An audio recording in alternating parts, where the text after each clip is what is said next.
আজকে দেখবো পৃথিবীর সবচেয়ে 10 জন সুদর্শন পুরুষ অর্থাৎ টপ 10 হ্যান্ডসাম ম্যান পৃথিবীর মধ্যে। এক নম্বরে যে আছে তাকে কিন্তু আমরা সবাই চিনি, শুধু আর্জেন্টাইন ফ্যান যারা আছে তারা একটু তাকে হিংসা করে।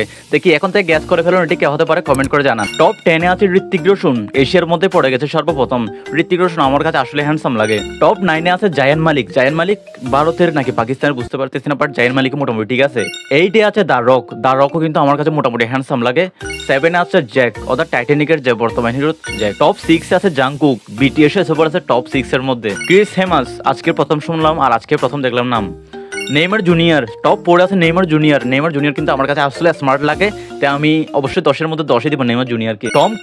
টম ক্রুজও আছে টপ 10 এর মধ্যে, অর্থাৎ টপ 3-তে টম ক্রুজ। টপ 2-তে আছে David Beckham, football player David Beckham আর কি। আমার কাছে কিন্তু ডেভিড বেকহামকে অস্থির একটা মানুষ লাগে।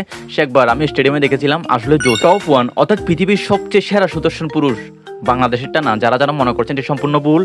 ক্রিস্টিয়ানো রোনালদো বর্তমানে পৃথিবীর সবচেয়ে সেরা